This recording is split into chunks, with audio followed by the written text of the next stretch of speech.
ஆயிரக்கணக்கான மக்கள் அரியணையை வெல்லணும்னு புறப்பட்டு போனாங்க.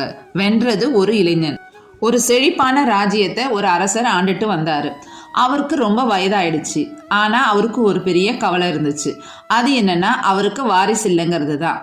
அவருடைய காலத்துக்கு பின்னாடி இந்த நாட்டை யார் பார்த்துப்பாங்க அப்படிங்கிற கவலை அவருக்கு அதிகமாயிட்டே போயிடுச்சு.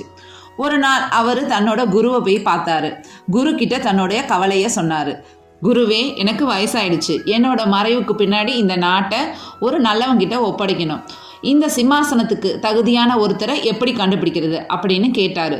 கண்ணை மூடி யோசிச்ச குரு ராஜாவோட காதுல ஒரு ரகசிய திட்டத்தை சொல்றாரு. அடுத்த நாள் காலை முழு ராஜ்யத்துக்கும் ஒரு பெரிய அறிவிப்பு வெளியாச்சு. நாளை சூரியன் மறைவதற்கு முன் அரண்மனைக்கு வரும் ஒருவர் தான் அரசராக அறிவிக்கப்படுவார்.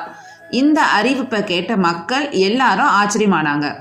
அமைச்சர் ராஜாவிடம் வந்து கேட்டார். அரசே, இது மிகவும் எளிய சோதனை போல் இருக்கிறது. ஆயிரக்கணக்கான மக்கள் எளிதா அரண்மனைக்கு வந்துடுவாங்களே அப்படின்னு. ராஜா மெதுவா சிரிச்சார். அமைச்சரே, உண்மையில் தகுதியானவன் மட்டுமே என்னை அடைவார். அடுத்த நாள் கால நாட்டில் எல்லா பகுதியிலிருந்தும் மக்கள் அரண்மனையை நோக்கி படையெடுத்தாங்க. ஏழை, பணக்கார, விவசாயி, வணிகர், இளைஞர், எந்த வித்தியாசமும் இல்லை. எல்லாரோட மனசுல ஒரே ஆசை, அடுத்த ராஜா நான் தான் அப்படிங்கிறது தான். ஆனா அவங்களுக்கு தெரியாத ஒரு விஷயம் இதுல இருந்துச்சு. அரண்மனைக்கு போற வழி எங்கும் அரசர் ஒரு பிரம்மாண்டமான திருவிழாவை ஏற்பாடு பண்ணியிருந்தார். அது அந்த மக்களோட மனசை சோதிக்கிற திருவிழா. முதல்ல அரச சமையல்காரர்கள் தயாரிச்ச அற்புதமான உணவுகள் அந்த வாசனையே மக்களை நிறுத்துச்சு. கொஞ்சம் சாப்பிட்டு போலான்னு நினைச்சாங்க. பலர் அமர்ந்து சாப்பிட ஆரம்பிச்சாங்க. அவங்க தங்களோட இலக்கையே மறந்துட்டாங்க. அடுத்தது இனிமையான இசை, அழகான நடனங்கள். மக்கள் மயங்கி நின்று பார்த்தாங்க. இதை மட்டும் பார்த்துட்டு போலாமே அப்படின்னு நினைச்சு நேரத்தை அங்கேயே கழிச்சாங்க. சிலர் விளையாட்டு போட்டிகள்ல தங்களை மறந்தாங்க. சிலர் மது குடிச்சு மயங்கி போனாங்க. அழகான பெண்கள் நிற்கும் இன்ப முகாம் அங்கேயே சிக்கிக்கிட்டாங்க. சூரியன் மறைஞ்சுது.